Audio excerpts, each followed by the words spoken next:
பாயாசம் செய்ய ஒரு பாத்திரம் வச்சு அதில் 1 கப் பாசிப்பருப்பு சேர்த்து மீடியம் ஃப்ளேம்லேயே லைட்டாக ஃப்ரை ஆனதும் 2 கப் தண்ணி சேர்த்து இப்போ அதை நல்லா வேக விட்டுடலாம்.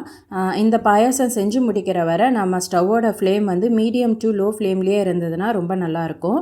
அதுக்கப்புறம் இன்னொரு பாத்திரம் வச்சு 1.5 கப் தண்ணி, அரை மணி நேரம் ஊற வச்ச 1/2 கப் ஜவ்வரிசி சேர்த்து வேக விட்டுடலாம். இப்போ இது ரெண்டும் நல்லா வெந்துட்டுருக்கும் போதே ஒரு மிக்சர் ஜாரில் 1 கப் தேங்காய் சேர்த்து தேங்காய் பாலும் எடுத்து வச்சுக்கலாம். இப்போ ஜவ்வரிசி பார்த்திங்கன்னா நல்லாவே வெந்துருச்சு. இதை அப்படியே ஓரம் வச்சுட்டு இதுக்கப்புறம் இன்னொரு பேன் வச்சு அதில் 1.5 கப் வெல்லம், 1/4 கப் தண்ணி சேர்த்து வெல்லத்தை உருக்கி எடுத்துடலாம். இதோட இனிப்பு பார்த்திங்கன்னா ரொம்பவே நார்மலாக தான் இருக்கும். நீங்கள் கொஞ்சம் இனிப்பு அதிகமாக சாப்பிட்றீங்க, இல்லை இன்னும் கொஞ்சம் இனிப்பாக வேணும் அப்படின்னா 2 கப் வரை வெல்லம் சேர்த்துக்கலாம். இப்போ வெல்லம்லாம் நல்லாவே உருங்கினதுக்கப்புறம் ஒரு ஃபில்டர் வச்சு ஒரு பாத்திரத்தில் ஃபில்ட்ரு பண்ணி எடுத்துக்கிறேன். இப்போ பாசிப்பருப்பு பார்த்திங்கன்னா ரொம்ப நல்லா வெந்துருச்சு. இப்போ கரண்டி வச்சு இப்படி நல்லா மிக்ஸ் பண்ணி விட்டோன்னா இது நல்லா குழஞ்சிரும்.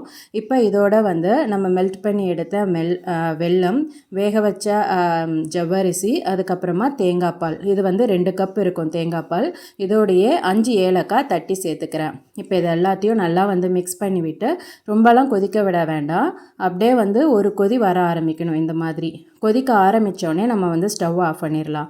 இப்போ இன்னொரு பேன் வச்சு 2 டேபிள் ஸ்பூன் போல் நெய் சேர்த்து இது உருகவும் இதோட தேங்காய் துருவல் சேர்த்து ஒரு கோல்டன் கலர் வர அளவு மீடியம் ஃப்ளேம்லேயே வச்சு ஃப்ரை பண்ணி விட்டுடலாம். இப்போ கோல்டன் கலர் வரவும் இதோட கொஞ்சம் நெய் சேர்த்து இதோட முந்திரி நான் ஃப்ரை பண்ணிக்கிறேன். உங்களுக்கு விருப்பப்பட்ட திராட்சையும் நீங்கள் சேர்த்துக்கலாம். நான் திராட்சை சேர்க்கல வேண்டான்றதுனால. இப்போ இது எல்லாத்தையும் நல்லா மிக்ஸ் பண்ணி விட்டு நம்ம ரெடி பண்ணி வச்சுருந்தோம் இல்லையா பாயாசம், அதில் சேர்த்துடலாம்.